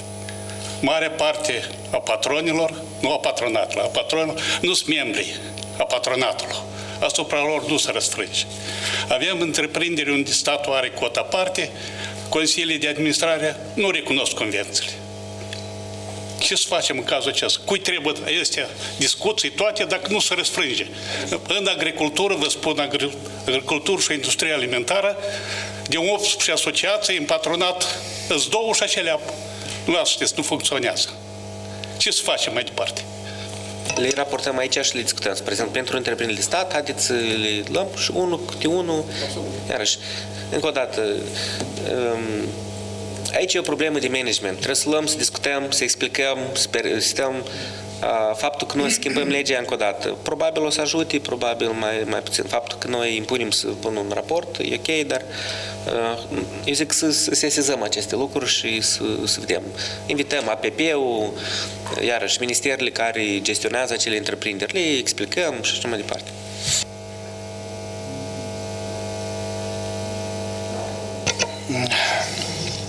Bună ziua, colegi! Normal că noi, dacă am ieșit cu această propunere, noi am și discutat-o în interiorul nostru. Au fost multe idei năstrușnice din partea noastră, dar în toate se ciocneau de faptul că comisiile teritoriale și amurale sunt independente. Și acest fapt ne-a dus pe noi la concluzia că prezentarea raportului nicicum nu influențează asupra independenței acestor comisii. Din simplu motiv că el nu influențează asupra agendei care și-o stabilesc, asupra subiectelor care vor să le discute. Absolut nimic. Este numai un rezultat final care trebuie să-l prezinte și altora. Din perspectiva noastră, așa cum o vedem noi, acei care au deja și funcționează și nu o să aibă probleme cu acest lucru, pur și simplu, raportul care îl fac la sfârșitul anului, pur și simplu să-l dea secretariatul la Comisiei Naționale. Cei care nu fac acest lucru, îl vor face, dar cei care nu au comisie se vor gândi ce au de făcut ca să prezinte acest raport. Deci, după noi, este un imbold, dacă doriți, pentru crearea și pentru impulsionarea dialogului social. El nu este direct, el este indirect, dar totuși este unul destul de important. Nu am venit până când cu matricea de plasarea sancțiunilor. Încă nu. Dar poate, dacă n-am merge nici asta, atunci poate am venit și cu asemenea modificări. Mersi. Și anul trecut am făcut o circulară și am primit rapoarte. La unii, nu toți. Da, și calitatea rapoartelor la sămărit. Deci, momentul este că ei nu refuză să raporteze, dar vreau ce raportăm acum. Și să funcționăm calitatea de lucru. Și acum suntem în proces de colectare, activități pe anul precedent. Nu primim refuz, că nu vor să ne remite ca să instituim o publicație. Raportul despre S-ar putea fi de adoptat ulterior un model de raport care să-l livreze. Poftim pentru ghidare și pentru informare. Nu are nicio problemă. Dar după noi, prima trebuie să fie obligația aceasta de raportare. Da. Stimați colegi, pe parcursul mai multor ani au fost depuse eforturi cât din partea noastră, al Confederației Naționale a Patronatului, atât și din partea sindicatelor, bază că de a forma structuri a dialogului social, așa cum prevede legea, în teritoriul Republicii Moldova. Mai mult ca atât, în afară de efort, școlarizare și dotare tehnică, noi am format aceste comisii în teritoriu, dar peste o perioadă am ajuns că acestea au dispărut, nu mai sunt. Zic că modificarea legii 270 în cazul dat ar responsabiliza într-un fel, nu-i cazul să obligăm, ar responsabiliza într-un fel, vă zic, structurile respective să activeze. În caz contrar, atunci prevederile acestui dialog social, vă zic că în principiu devine neactiv. Comisiile ramurale. Aici, nu știu, colegii cred că se abțin de la discuții, dar și în aceste domenii și la nivel de ramur nu este peste tot bine, nici pe departe. Și atunci toate problemele care apar ori nu se discută și nu se soluționează, ori vin pentru a fi discutat în cadrul Comisiei de Consultări și Negocieri Colective la nivel național. Mult mai bine ar fi fost ca acestea să fie discutate la nivel ramoral și să primească deciziile respective favorabile cât pentru unul, atât și pentru alt partener social. De aceea eu susțin încă o dată, spun, modificarea acestea și responsabilizarea respectivă, sigur că da. Rolul principal aici sunt apelările.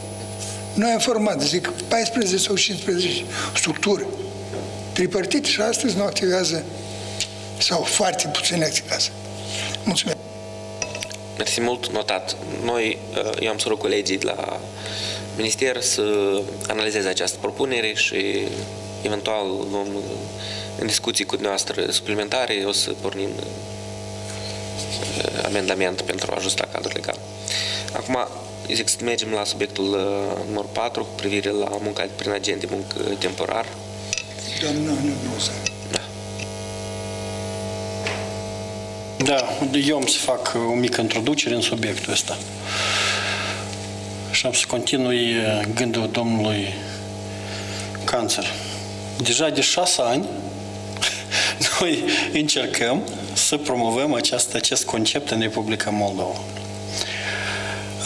Chiar acum mi-aduc aminte că în aceeași sală cum suntem noi astăzi aici, a avut loc prima ședință în care noi am discutat conceptul agentului de muncă temporar. A fost o ședință destul de largă, au fost reprezentanți de la toate structurile, toți au participat, a fost realizat pe platforma Consiliului Economic și noi am prezentat acest concept, mai mult decât atât am prezentat și un proiect la care s-a discutat foarte mult, la care a fost propus anumite amendamente, dar ulterior am ajuns la situația în care nu am avut cine să promoveze acest proiect și procesul s-a stopat. Aceasta sunt un mic introducere din partea istorică. Acum, un an și jumătate în urmă, noi am propus Ministerului Muncii, Protecției Sociale, acest proiect, așa cum îl aveam noi la moment, să fie promovat de către Minister. Pe parcurs s-a intensificat procesul de integrare europeană, s-a pus în planul de acțiune a Guvernului și implementarea directivei 2008-104, care ține de agentul de muncă temporară. S-a cam epuizat subiectul respectiv, încă trebuia să epuizeze în decembrie anul trecut, dar nu s-a realizat acest lucru și acum noi încercăm prin intermediul Comisiei Naționale Consultări și Negocieri Colective să impulsionăm acest proces.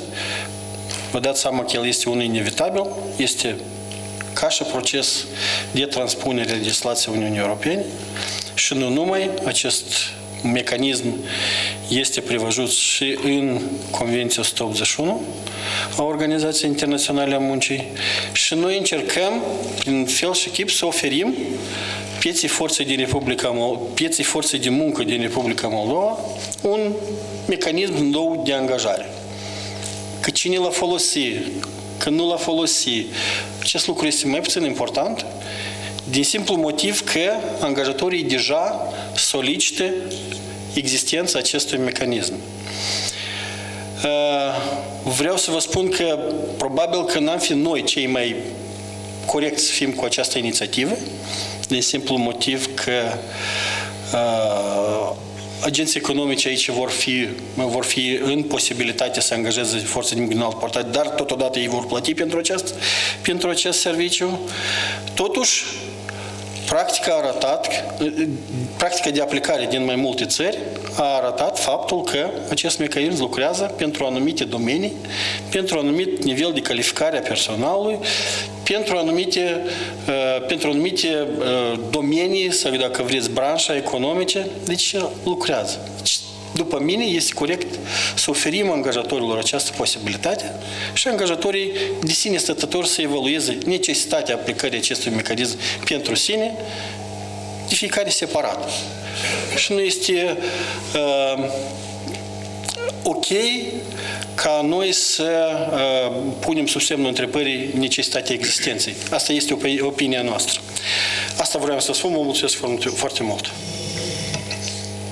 Mersi mult. Domnul Sanciu.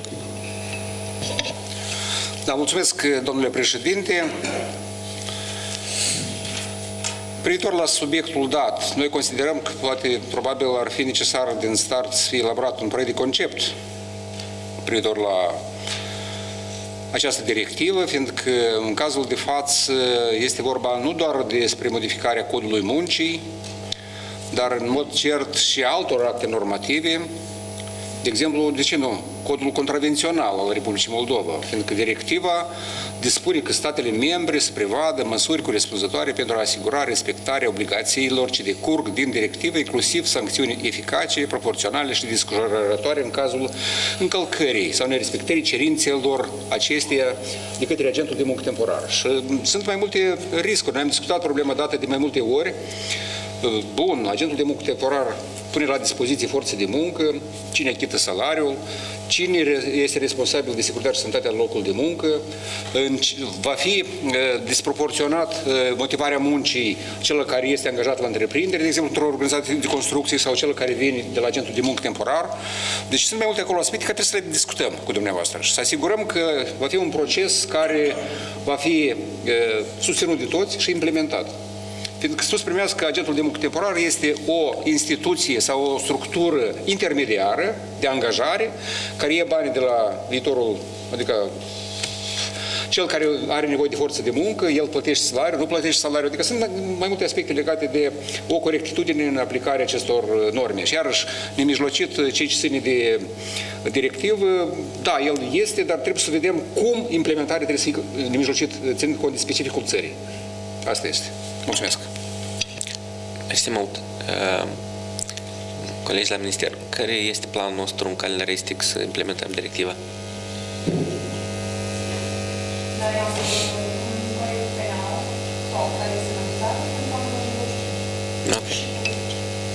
Ok. Deci noi o să facem în felul următor. O să pregătim un proiect și o să-l consultăm și o să-l... Deci, hai să spunem, această problemă, noi o să punem punct pe ea în acesta, asta este planul. Să închidem istoria. Să dea Domnul planurile să adeverească cu realitățile. Dar ce ține de proiect? Noi am propus o schiță de proiect, adică un proiect de care cândva l-am discutat. Într-adevăr, în acel proiect nu exista partea care ține de sancțiuni, nu exista, dar totuși toate modificările care s-au propus doar la codul muncii. Doar. Inițial era, din simplu motiv că acolo ești SSM, era și modificări la legea securității sănătății în muncă, dar era ulterior și modificarea legii cu privire la ocuparea forței de muncă, ceea ce s-au adus argumente destule pentru ca a fi exclusă de acolo. Deci să rămâi numai codul muncii și legea securității sănătății în muncă. După mine, dacă este cazul, haideți să discuta și despre modificări la codul contravențional, dacă ele sunt necesare de a fi. Eu zic în felul următor. Deci noi avem propuneri de la colegii noștri de la patronate, ne asigurăm că avem propunerile și de la sindicate, noi avem opiniile noastre, noi să facem un prim proiect și după care o să-l discutăm. Pentru că este un proiect destul de important, eu zic că discuțiile o să apară destul de în curând, adică noi lucrăm asidu acum la mai multe propuneri și o să avem discuții pe substanță, vă asigur, în scurt timp. Da. Scuze, colegii mă completează. Deci ultima variantă de proiect care a fost prezentat de Minister este modificarea legii 756 din 1999 cu privire la asigurarea împotriva accidentelor de muncă, boli profesionale, legea 140 din 2001 cu privire la inspectoratatea muncii, codul muncii, codul contravențional, legea securității și sănătății în muncă. Da. Deci cam asta, inclusiv și partea de securitate și sănătate în muncă este prevăzută aici. Unica ce trebuie domnul Sanciuc corect a spus că trebuie să vedem, să adaptăm la necesitățile și posibilitățile țării noastre, Unica ce ar trebui de ajustat este partea tehnică a raportării, ce ține de Casa Națională, Compania Națională de Asigurări Medicină, deci partea asta de plăți. Partea normativă, deci nu cred că e o problemă, problema e mult în partea tehnică a sistemului informațional, aici apare problema, deoarece, și anume, e vorba de accidente de muncă și foi de boală, deoarece aici apar niște probleme care trebuie ajustate. Mai este un moment, țin să accentuez pe subiectul ăsta. Agentul de muncă temporară nu este un organ intermediar. Agentul de muncă temporară este entitate care angajează. El este angajator pentru acel muncitor care lucrează în altă entitate. Deci nu există altceva decât legislația generală pentru noi. Mersi.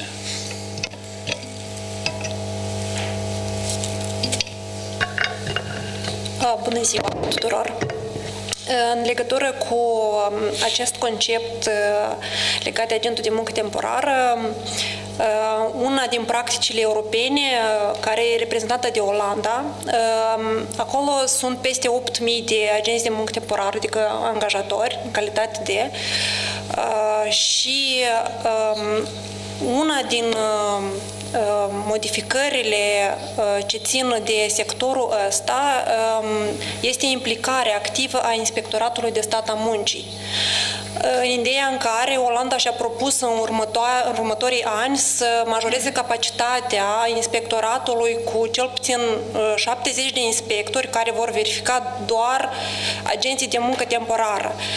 De ce se întâmplă asta? Din cauza practicilor neloiale care există la nivelul pieței și s-au depistat foarte multe încălcări, anume din partea agenților de muncă temporară, care nu respectă drepturile angajaților, în ceea ce ține de achitarea salariilor medii sau minime, unul la mână, asigurarea securității și sănătății în muncă, 2, și 3, condițiile de transport, cazare și alte chestii ce pot ei să le ofere, în sensul în care pot încasa de la angajați taxe pentru oferirea cazării sau transportului la locul de muncă. Și astea sunt niște probleme cu care ei se confruntă în ziua de astăzi și și-au propus niște reforme substanțiale la nivelul țării pentru a controla sectorul dat.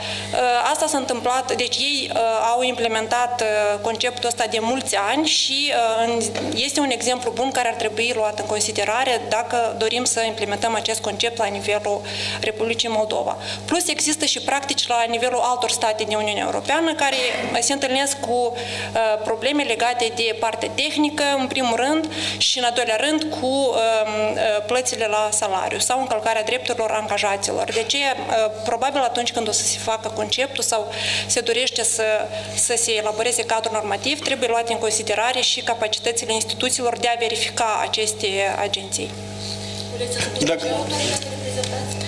Ministerul Muncii.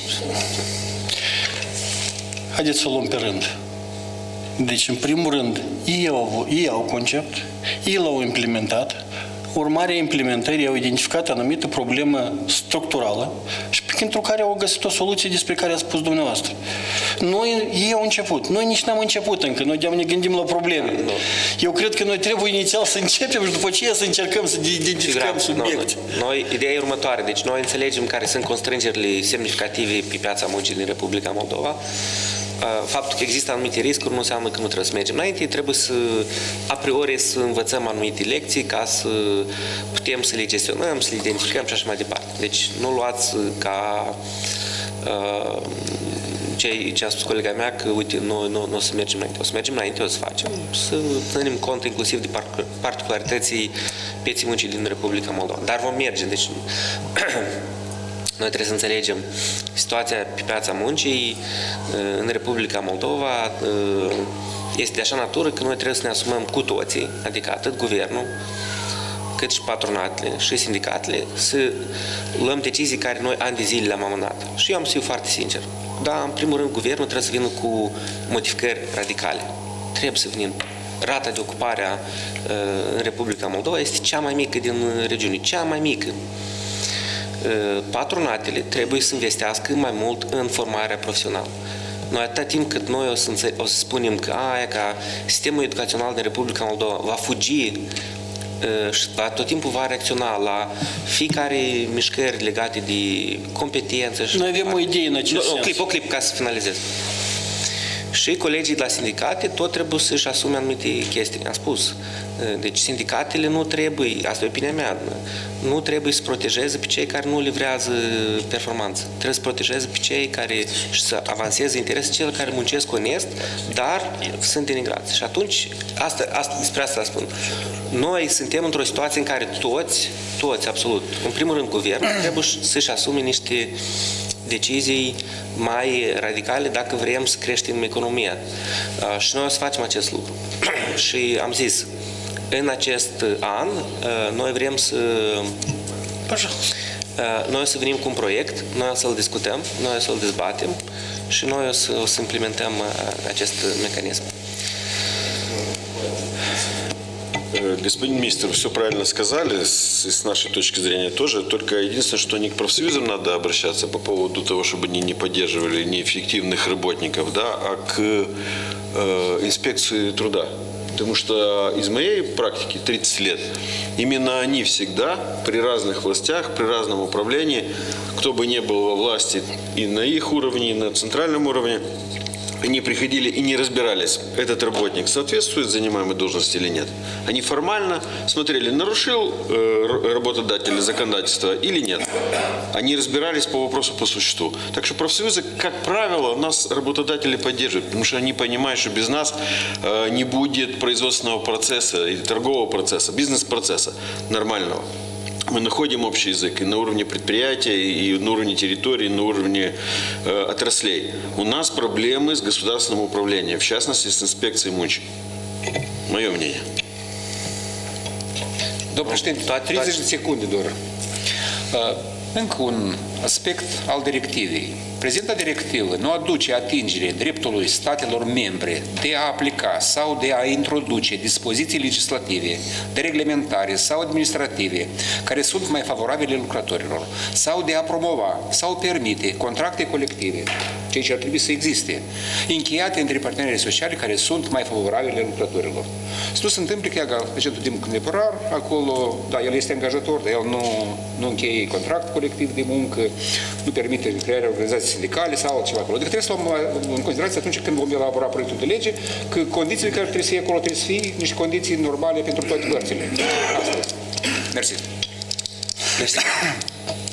Domnul președinte, ați făcut trimitere la sindicate că apărăm lucrători, eu știu, sau... Toți am făcut ce Nu, la noi, da, că apărăm lucrători, nu știu cum i-ați numit, dar nu este un joc de cuvinte, vreau să menționez încă o dată că noi nu apărăm lucrători, noi apărăm drepturile lor.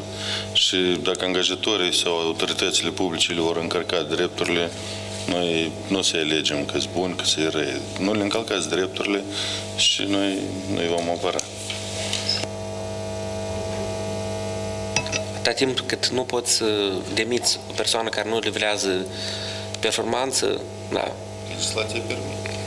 Deci, știți cum e că la Inspecția Muncii cât legislația și justiția Moldova i-a repus? Da. Procedura. Păi de asta spun, de asta eu zic rugămintea noastră că noi în scurt timp o să venim cu propuneri prin care să putem demite într-un mod mai transparent anumiți salariați, rugămintea este să acceptați, pentru că asta este ideea, nu de a constrânge dreptul salariaților, dar de a ne asigura că să faci curățenie într-o instituție nu trebuie să reorganizezi, să îi porți într-o parte în alta și mai departe. Deci e clar, oameni care nu au livrat performanță nu pot să existe în sistem. Nu contează că e privat sau public. Ne mai vorbim de... Noi avem în sistemul educațional, iarăși, acolo educatori, dădaci care au aplicat violența asupra copiilor și în continuare sunt în sistem. Asta arată că sunt probleme grave acolo, inclusiv la nivel de legislație. Și despre asta este ideea. Deci, ceea ce am vrut să spun eu este că dacă noi vrem să depășim problemele care le avem pe piața muncii, ele nu pot fi depășite prin mișcări de scurt circuit, în care o parte spune, știi ce, hai să lezăm, să creștem economia sau așa, prin a diminua drepturile salariaților. Sau altă parte spune, dar știi, hai, ia că să mai reglementăm ceva, sau așa. Eu nu vreau să spun, deci noi toate trei părți, în primul rând cu guvernul, trebuie să ne asumăm anumite lucruri. Deci dacă noi vrem forță de muncă competitivă, noi trebuie să investim în forța de muncă competitivă. Aceasta nu poate fi făcută numai de către stat, de către guvern. Noi trebuie să investim cu toții. Dacă noi vrem să avem o piață a muncii dinamică, care ține cont de toate presiunile competitive, trebuie să avem o legislație care permite acest lucru. Și dacă vrem să avem creșteri salariale și tot așa mai departe. Și asta înseamnă că noi toate aceste trei părți trebuie să facem compromise pentru scopul măreț să avem o piață a muncii care într-adevăr permite o creștere economică, permite creșteri de salarii, de performanță, productivitate și mai departe. La asta m-am referit. Și în contextul protestului de mâine care va fi organizat de cei la căile ferate, cine trebuie concediat pentru neachitarea salariilor lucrătorilor de acolo? Noi avem la MIDR să ne expuneți viziuni. Eu doar să spun, ok, haideți. Eu nu sunt la curent, dar domnul Păscăluță mâine va fi în țară, că domnul ministru se află în concediu, dar domnul Păscăluță, responsabil în domeniul transportului, e sigur că va veni cu o reacție. Să facem în felul următor. Subiectul ăsta să-l discutăm la următoarea ședință. Da?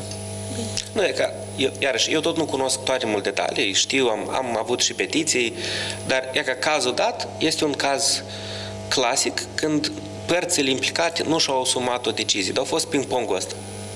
Cineva au crezut că, nu știu, hai să mai dăm de la guvern niște bani, dar să nu ne asumăm niște decizii acolo mai hotărâte. Și acum stau săracii salariați și, într-adevăr, e ca spăgubiți. De asta și spun. Dar eu zic, în următoarea să discutăm, să rugăm colegii să... Mersi mult!